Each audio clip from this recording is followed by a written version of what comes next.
오늘은 이제 14번째 시간인데요. 예수님의 비유, 목요 성경 공부 189강이면서 예수님의 비유라는 제목으로는 14번째 비유 다루는 그런 시간이 되겠습니다. 그래서 저는 그 제목을 여러분 보시면은 강한 자와 더 강한 자 이렇게 해놨습니다. 그러니까 뭐 본문이 짧기 때문에 아마 읽으시면 강한 자가 누구고 더 강한 자는 누군가 뭐 금방 아실 거고요.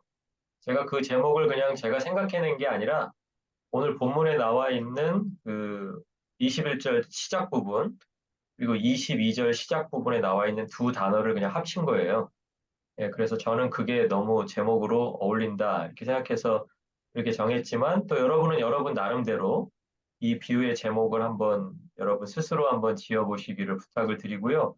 이게 쉬운 일은 아니지만 여러분이 제목을 한번 이렇게 정해보시면 그 내용에 대해서 어느 정도 이렇게 더 잘 정리도 되면서 또 시간이 지나도 조금 더 생각날 수 있는 그런 부분이 있기 때문에 여러분에게 꼭 부탁을 드리고요. 한번 시간을 내서 정리하시고 제목 한번 지어보시고 네, 그렇게 하시면 참 좋을 것 같습니다. 오늘 본문은 짧아요. 누가복음 11장 21절, 22절 두 절인데요. 제가 한번 읽어드릴 테니까 항상 하시는 것처럼 눈으로 따라 읽어주시면서 내가 중요하다고 생각하는 부분에 하이라이트 하시고 또 기억나는 연상되는 단어들 한번 적어 보시면서 따라와 주시기 바랍니다. 21절입니다. 강한 자가 무장을 하고 자기 집을 지킬 때에는 그 소유가 안전하되 더 강한 자가 와서 그를 굴복시킬 때에는 그가 믿던 무장을 빼앗고 그의 재물을 나누느니라 이렇게 되어 있습니다. 그래서 이제 모든 비유가 다 그랬지만 오늘 비유도 읽으셔서 이 말은 무슨 말일까 하는 게 거의 없죠. 그렇죠? 비유를 그냥 읽으면 그냥 직접적으로 뭔가 그냥 바로 깨달아지고 이해가 되지 이게 무슨 말인지를 이해 못 하시지는 않을 거예요. 근데 이제 비유다 보니까 강한 자가 누구인지 또 더 강한 자는 누구인지 뭐 무장을 빼앗는다는 건 이제 무장 해제를 시킨다는 거잖아요. 그런데 이제 제가 오늘 좀 여러분하고 나누기 원했던 말씀 중에 하나가 뭐냐면 그 22절에 그의 재물을 나누느니라라고 하는 그 표현이에요. 제가 왜 이 그 표현을 좀 공부했으면 좋겠다라고 생각했냐면 강한 자가 무장을 하고 있는데 더 강한 자가 와서 그 사람의 무장을 해제시킵니다. 그러면 그 강한 자가 무언가를 가지고 있을 때 우리 상식으로 본다면 더 강한 자가 와서 그 강한 자가 가지고 있던 재물을 빼앗는 게 자연스러우세요? 아니면은 나누는 게 자연스러우세요? 이게 무슨 말이냐면 어떤 사람을 무장하고 있는 사람을 무장 해제를 다 시켜버리고 더 강한 사람이 그 강한 사람에게서 무언가를 빼앗아가는 게 자연스럽냐? 아니면은 그 사람이 가지고 있는 것을 자기랑 나누는 게 자연스럽냐? 제가 지금 그걸 물어보고 있거든요. 근데 보통 우리들이 나는, 생각할 때는 누군가를 무장해제시키고 그 사람의 것을 다 빼앗아가 버리는 게 자연스럽지 상대방이 가지고 있는 것을 나누기 위해서 무장해제시키는 건 뭔가 자연스럽지 않아요. 그렇지 않나요? 뭔가 내가 다 그것을 가져가기 위해서 무장해제를 시키잖아요. 그래서 저는 읽다가 이 부분에 뭔가 의미가 있겠구나. 의미가 없다면 사실은 그가 믿던 무장을 빼앗고 그의 재물을 가져가느니라 뭐 이렇게 하든지 그의 재물을 빼앗아 가느니라 이러면은 우리가 이해가 안 될 부분이 없어요. 근데 맨 마지막에 쓴 단어가 빼앗아 가거나 가져간다는 단어를 쓰지 않고 나누느니라라고 했습니다. 그러니까 저 사람에게도 일부를 남겨놓고 그 다음에 내가 가져갈 걸 가져간다는 뜻이에요. 그렇죠? 나눈다는 말은 그런 말이죠. 몽땅 다 가져오면 그걸 우리는 나눈다고 하지 않고 다 빼앗아 버린다. 다 그냥 내 걸로 만들어 버린다. 이렇게 말을 해야 될 텐데 오늘 성경은 그런 말을 쓰지 않고 나누느니라라고 했습니다. 그래서 제가 이제 그 나눈다는 거에서 좀 설명을 해야 되고요. 아까 처음에 말씀드린 것처럼 강한 자가 누구인지 또 더 강한 자는 누구인지 이제 그 얘기를 이제 본격적으로 좀 해보겠습니다. 그래서 이제 오늘 수업은 성경에 보면은 이제 강한 자와 더 강한 자 이야기가 오늘은 이제 비유로 나왔지만 실제적인 사건에서 몇 번이 나옵니다. 사실은 이거보다 더 나올 수도 있는데 제가 찾은 것은 일단 세 가지 대표적인 사건을 한번 찾아봤어요.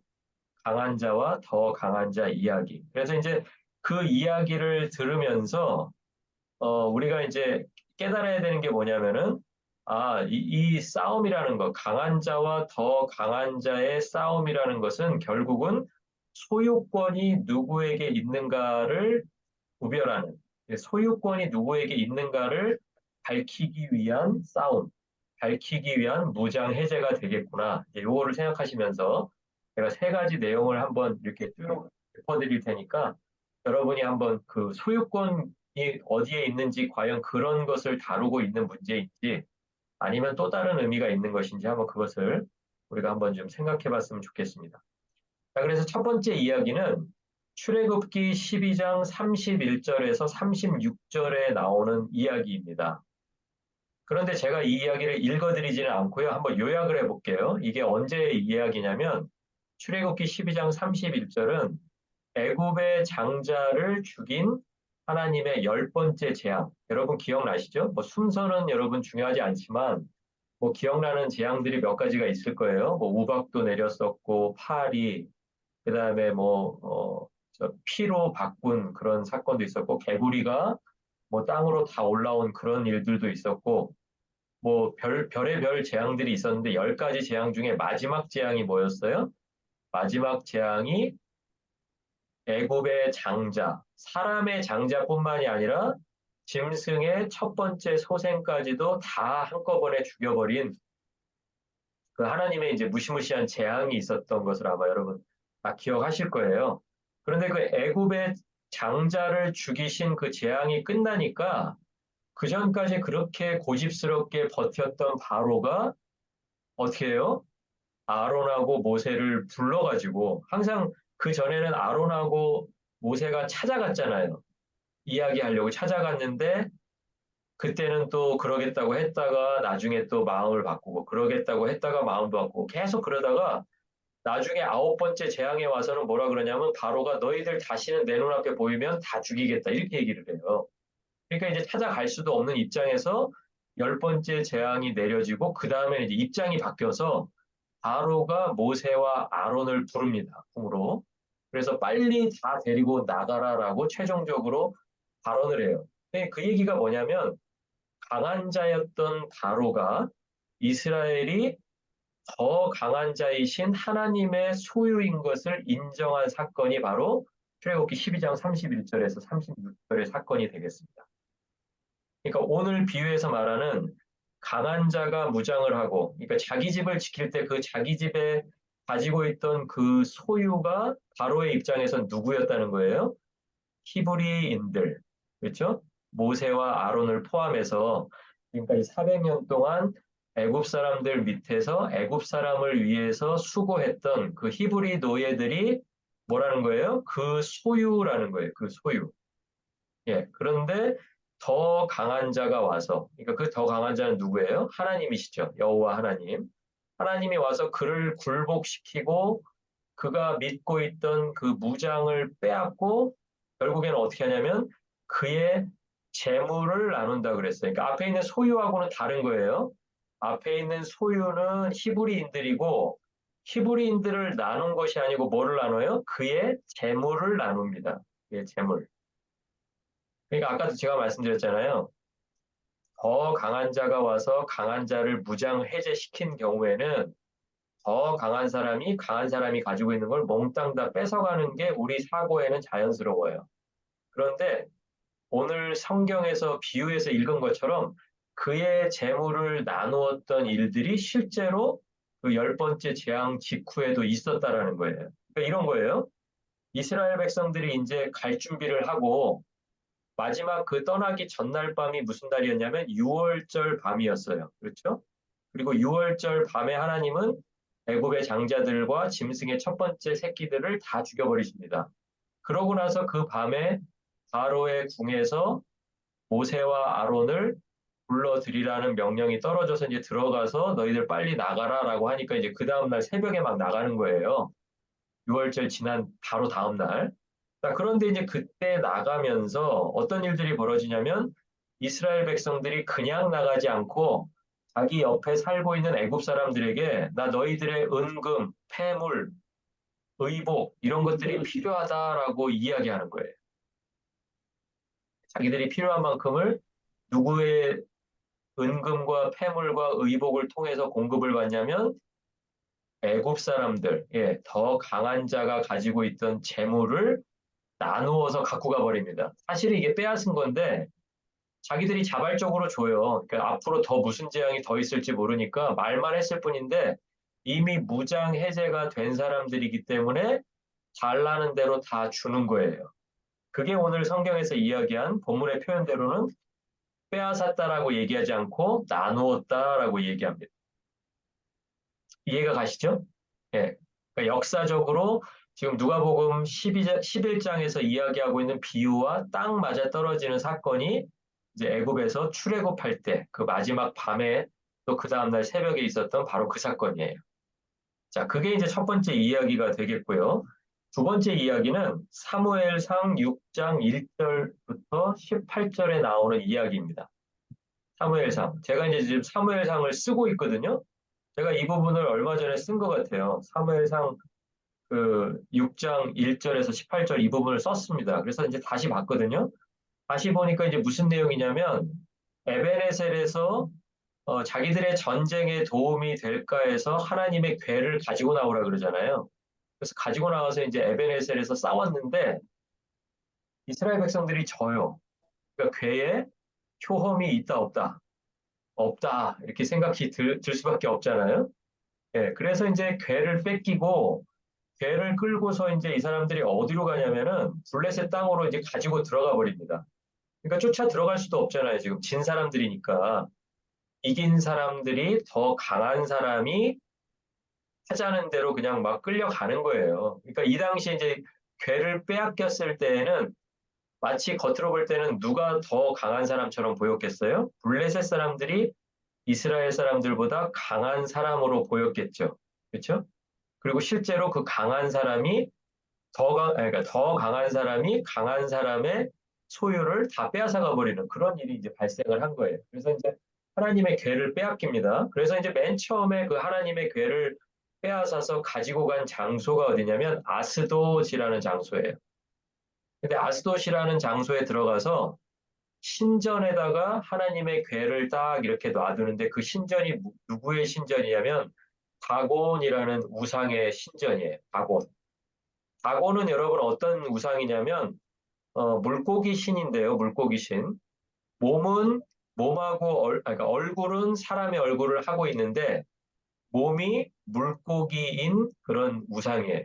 그러니까 블레셋이 이제 해양 국가지 않습니까? 해양 국가. 지금 이제 팔레스타인인데요. 팔레스타인의 서쪽은 지금 지중해가 이제 이렇게 가까이 하고 있잖아요.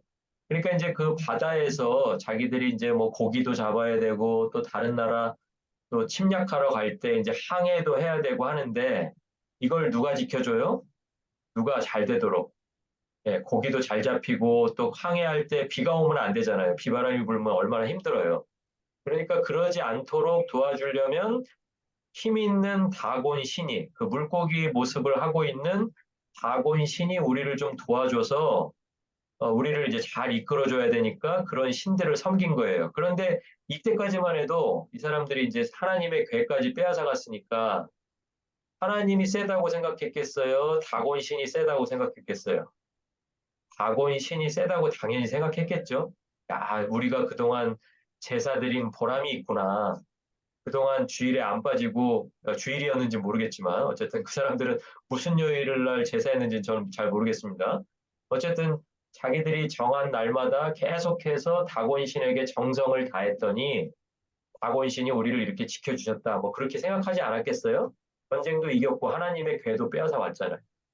그래서 그 전리품처럼 트로피 같이 이제 하나님의 궤를 다곤 신전에다 이렇게 딱 놔뒀는데 어떤 일들이 벌어져요? 여러분 잘 아시는 대로 처음에는 다곤 신상이 넘어져 있다가 나중에 바로 세워놨는데 또 그 다음날 가보니까 이번에는 손목, 팔목이 다 잘려 있고, 막 그런 일들이 벌어지잖아요. 그러니까 사람들이 이제 겁이 나니까 하나님의 괴를 점점 의식하면서 다음에 이제 어떤 장소로 보내냐면 아스돗에서 가사라는 곳으로 보냅니다. 가사. 예, 가사는 지금으로 말하면 가자예요. 가자. 가자 지구 할 때 그 가자입니다. 여러분 이제 요즘에 뉴스에 많이 나와서 아마 가자 지구를 못 들어보신 분은 거의 없을 정도로 요즘 뭐 거의 매일 뉴스에 나오고 있죠. 거기가 이제 가사입니다. 가사로 데리고 갔어도 결국은 마찬가지 일들이 벌어졌을 거라는 거예요. 그러니까 무슨 일이 생겨서 그 사람들이 이제 무슨 질병에 시달리고 재앙이 내리고 이러니까 그다음에 이제 가사에서 또 어디로 보내요? 아스글론이라는 곳으로 보내요. 아스글론. 그다음에 이제 아스글론에서 다시 가드라는 장소로 보냅니다. 가드는 누구의 고향이에요? 가드? 골리앗의 고향이죠.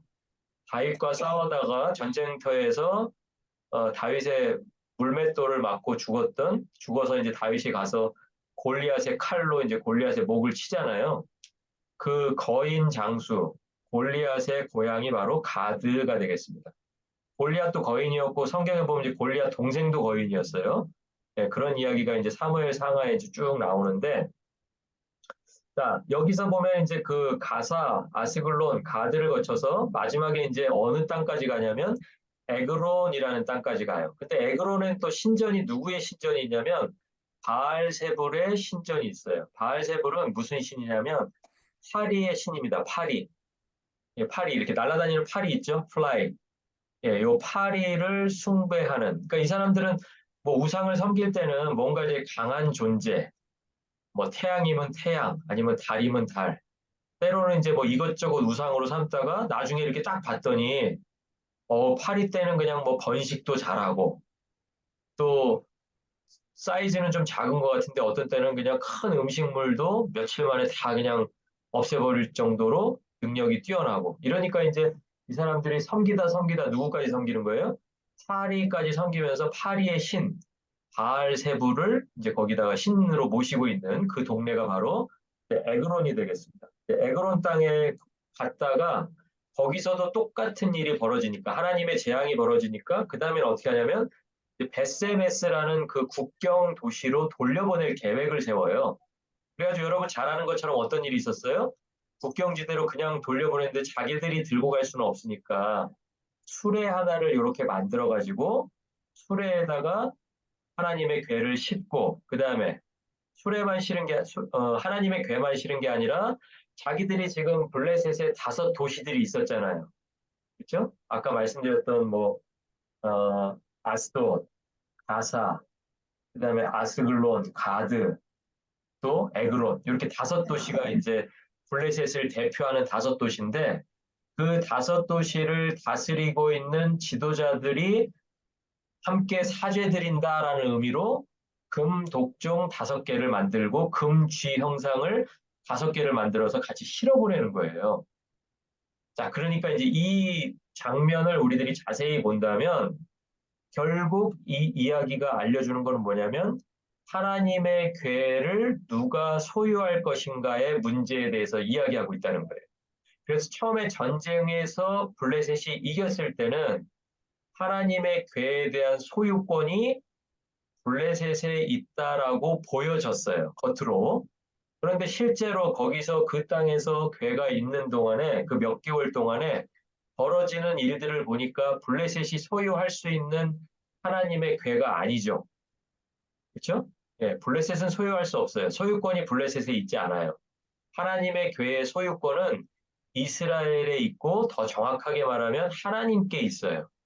그러니까 하나님께서 스스로 누가 구하러 가지도 않았잖아요. 하나님의 괴를 구하러 들어갈 수도 없었죠. 전쟁에서 패했으니까. 그러니까 우리는 전쟁에서 패했구나 그냥 그렇게 생각하고 있었는데 하나님 스스로 문제를 다 해결하시고 스스로의 괴를 하나님의 괴를 끌고 나오셨다라고 우리는 봐야 됩니다. 그런데 끌고 나온 사람이 더 강한 사람이에요? 아니면은 끌고 나가게 만든 사람이 강한 사람이에요? 끌고 나온 사람이 더 강한 사람이죠. 예, 그러니까 우리가 이 이야기를 통해서도 강한 자가 블레셋이라면 더 강한 자는 하나님이다. 이 사실을 이 이야기를 통해서 알 수가 있습니다. 자, 그러면 오늘 비유에서 더 강한 자와 강한 자만 나오는 게 아니라 뒤에 뭐가 나왔다고요? 그의 재물을 나누느니라라고 나왔잖아요. 그럼 이 이야기에서도 역시 그의 재물을 다 빼앗아 버린 게 아니고요. 블레셋 사람들이 가지고 있던 재물 중에서 뭐를 가지고 나오신 거예요? 뭐를 나누신 거예요? 금, 독종 5개하고 금지 5개.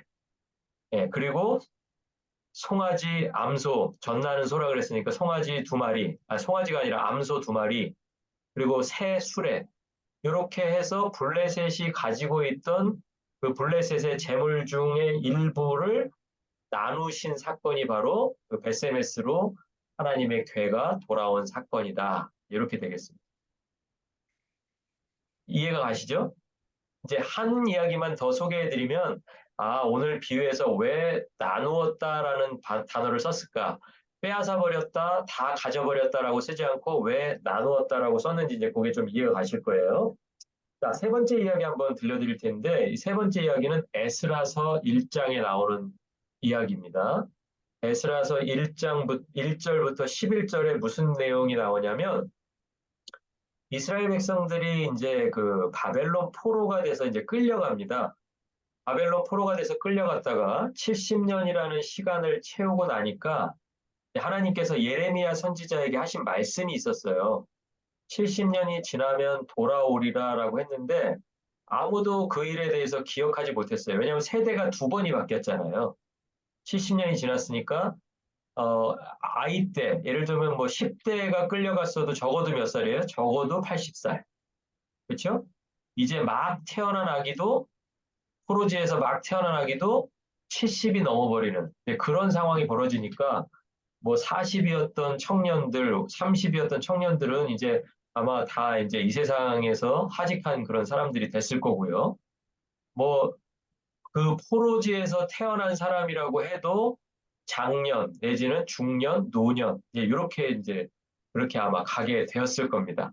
자, 그런 일이 벌어지다가 70년이 되던 해에 바사왕 고레스라는 사람이 자기 나라 안에 제국 안에 조서를 내려서 여호와의 백성들, 그러니까 올라가서 성전을 지을 사람들은 가도 좋다라는 그런 조서를 내려요. 정말 생각지도 않은 너무나 파격적인 이야기죠. 어느 민족에게도 자기 땅으로 돌아가라고 하지 않은데 하나님이 고레스를 감동시키시니까 그냥 이유는 그거 단 하나예요. 하나님이 고레스를 감동하사 그 한 줄밖에는 단서가 없습니다. 감동받은 고레스가 하나님이 하고자 했던 내용을 다 술술술술 기록을 해가지고 온 제국에다가 딱 반포를 해버린 거예요. 네. 그러고서 이제 이스라엘 백성들이 1차, 2차, 3차에 걸쳐서 이제 돌아왔던 내용이 에스라, 느헤미야 이런 내용에서 이제 저희가 한번 다뤘던 기억이 있습니다. 자, 그래서 이스라엘 백성들이 바벨론에 끌려간 지 70년이 지나자 이제 강한 자 고레스가 칙령을 내렸거든요. 그러니까 그 전에 강한 자는 누구였냐면 포로로 끌고 간 바벨론이었습니다.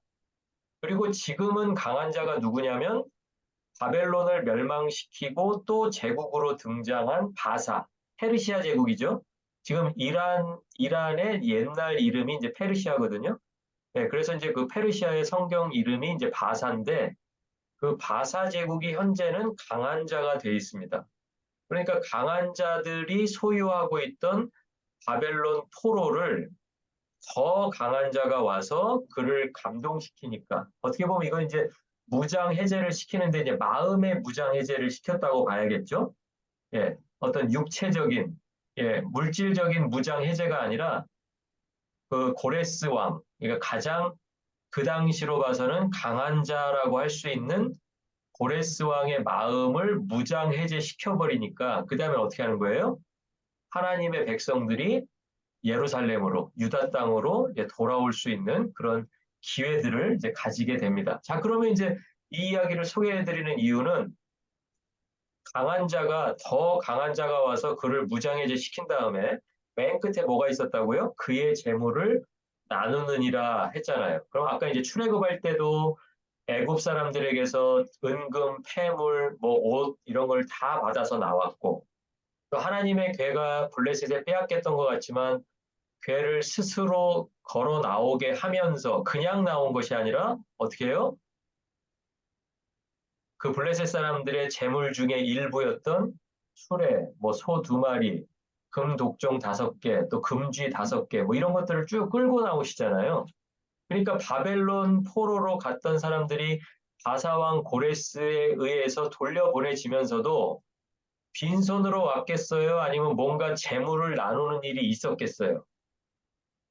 예, 제가 소개해드리는 이유는 그거죠. 재물을 나누는 일이 반드시 있었을 것이다 하고 성경을 찾아보면 그런 일이 실제로 있었다라는 거예요. 그래서 어떤 일들이 벌어지냐면 이 사람들이 이제 성전 건축을 하려고 하는 사람들이 오다 보니까 이제 사방의 사람들이 자기가 가지고 있던 은그릇, 금, 물품, 짐승, 보물들을 주면서 올라가서 이스라엘 백성들을 위해서 하나님의 성전 건축하는데 보태라라고 쓰는 거예요.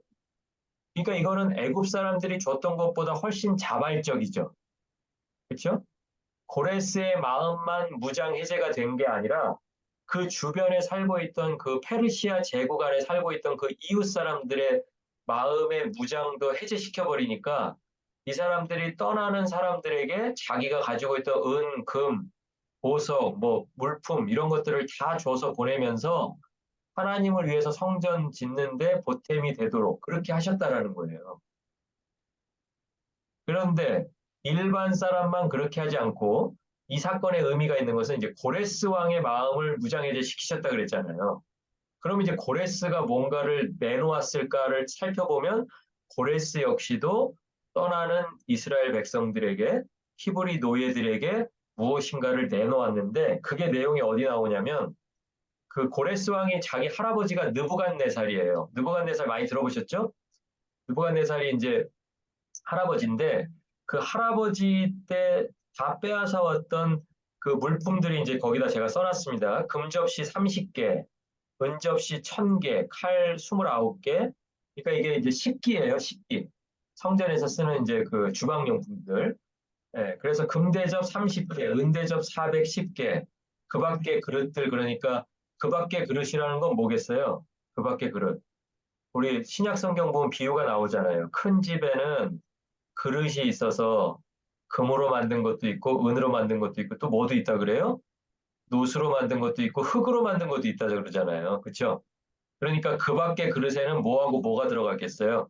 녹그릇하고 질그릇이 들어가 있는 거예요. 예, 그거는 다 그 밖에 그릇이고 자, 금그릇 거기 보시면은 몇 개예요? 금그릇? 금접시가 30개죠. 금대접 30개. 딱 맞죠? 그죠? 숫자가 맞잖아요. 짝이 맞잖아요. 은접시 1000개. 근데 은대접은 몇 개예요?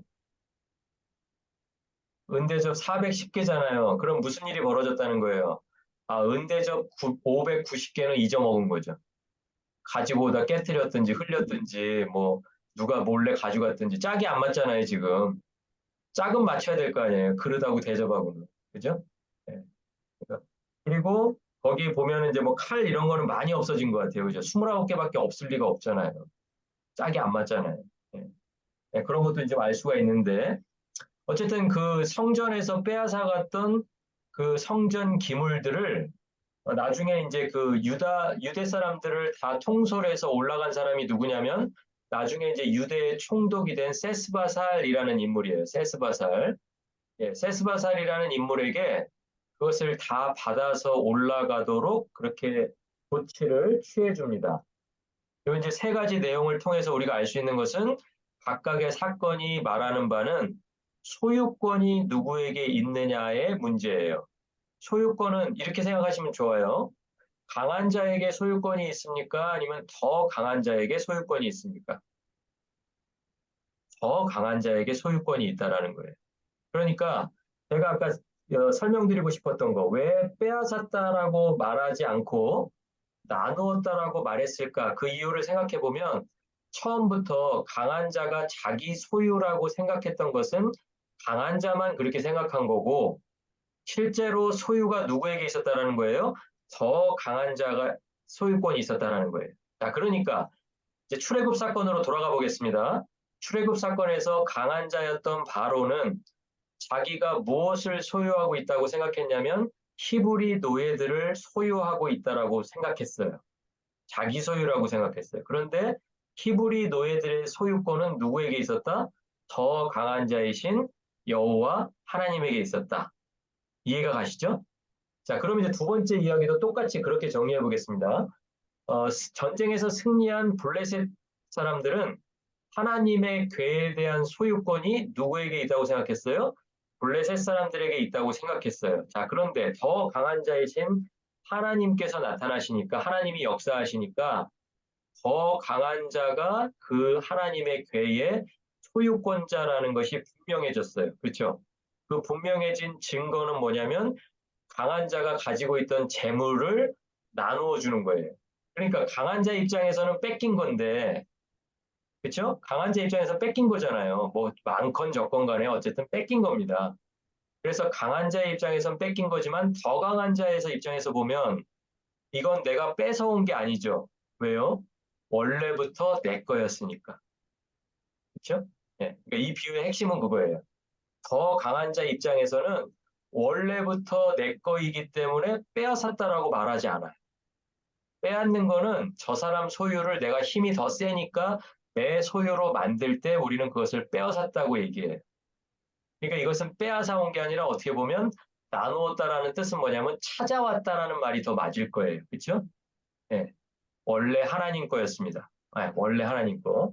세 번째 사건에서도 보면 세 번째 바벨론 제국이나 바사 제국은 각각 시대에 맞는 강한 자들이었어요. 그렇죠? 어느 시대에는 바벨론이 강한 자였다가 바벨론이 멸망하고 나니까 그 시대에는 또 바사 제국이 강한 자가 됐어요. 그러니까 바사 제국을 다스리던 고레스는 자기가 강한 자라고 생각하면서 아마 나라를 다스렸을 거예요. 그런데 그 다스리고 있던 강한 자보다 더 강한 자가 나타나니까 그 강한 자를 어떻게 해버려요? 무장 해제를 시켜요. 지키고 있던 그 무장을 빼앗아 버려요. 그러니까 마음의 빗장이 다 열려버리는 거예요. 그러니까 그 다음에 어떤 일이 벌어져요? 이제 내 소유였던 이스라엘 백성들은 다시 원래대로 되돌려 놓고 이제 그 사람들이 가지고 있던 재물 중에서 일부가 나누어지는 거예요. 그렇죠? 네, 그러니까 세 가지 사건이 다 똑같은 구조로 이루어져 있습니다.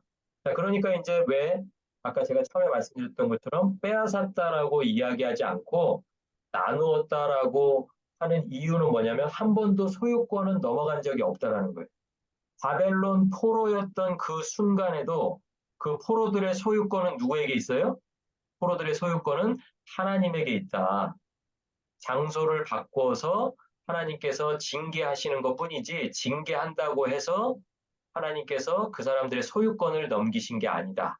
이것을 우리가 확인할 수 있는 것입니다. 그러니까 우리 잠언에 보면 지금 잠언 누가 쓰시고 계신지 모르겠는데 우리 최 권사님 잠언 쓰고 계시죠? 예, 잠언에 보면 무슨 말이 나와요? 아들을 징계한다 그러잖아요. 그래서 징계가 없는 사람은 뭐예요? 사생자라고 그러죠. 사생자. 그러니까 아버지가 없거나 아니면 자기 아들이 아니거나 할 때는 징계를 안 해도 돼요. 그 징계를 할 필요가 없어요. 근데 징계가 있는 사람은 누구만 징계를 하냐면 아들만 징계를 합니다. 그런데 징계한다 그래서 내 아들이 옆집 사람의 아들이 되는 게 아니죠. 네, 징계를 받는 그 순간에도 그 70년 동안에도 이스라엘의 소유권은 누구에게 있다?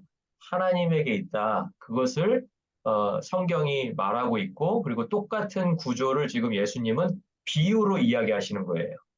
그러니까 이 비유 앞에 이제 무슨 말이 나와 있냐면 예수님께서 귀신 들린 사람을 쫓아내주는 그런 장면이 나옵니다. 그러고 나서 이제 이 사람들이 시비를 걸어요. 옆에서 보던 사람들이 귀신 쫓아내주는 거 보니까 그 귀신의 왕, 바알세불의 힘을 빌어서 쫓아내는 거 아니겠느냐라고 하는 그런 자신들의 추측을 내놔요.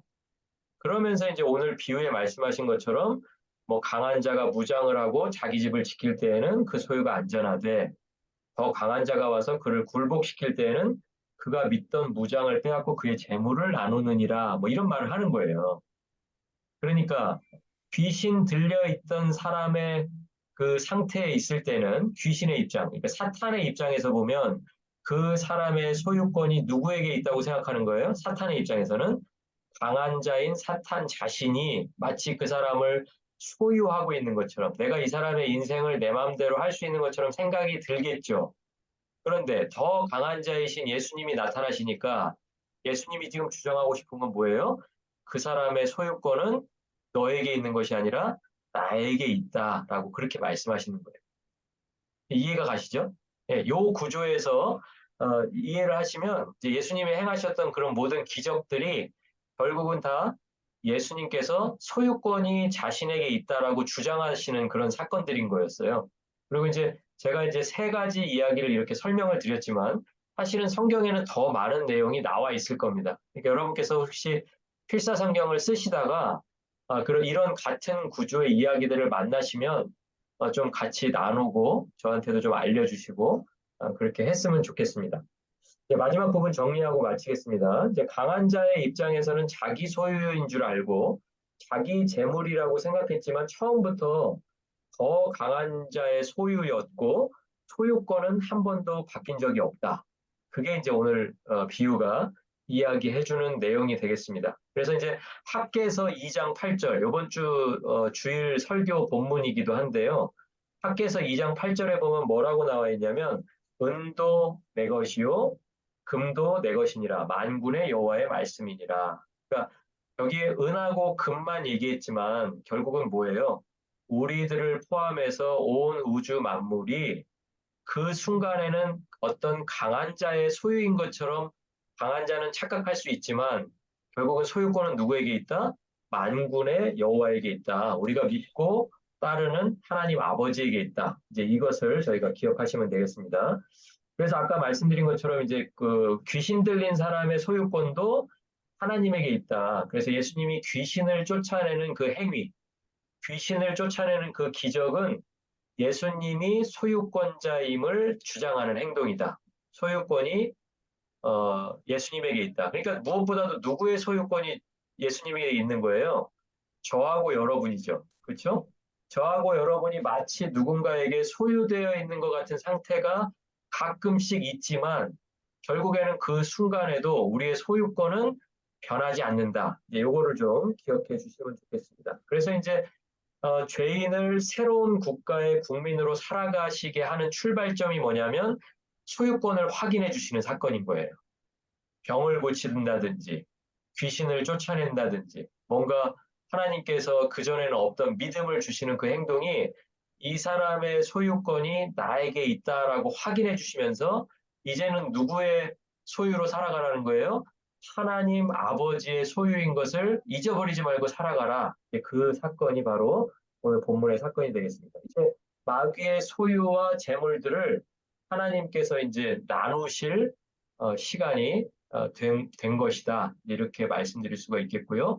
이것을 강한 자의 입장에서 보면 빼앗기는 거지만 더 강한 자의 입장에서 보면 나누는 것, 되찾아오는 것, 아니면 처음부터 자기가 가지고 있었던 소유권에 대해서 확인하는 일이다라는 것을 한번 기억해 주시면서 오늘 비유에 대한 공부를 마치도록 하겠습니다. 그러니까 무엇보다 중요한 건 그건 것 같아요. 저하고 여러분이 환경이 변할 수 있잖아요. 그렇죠?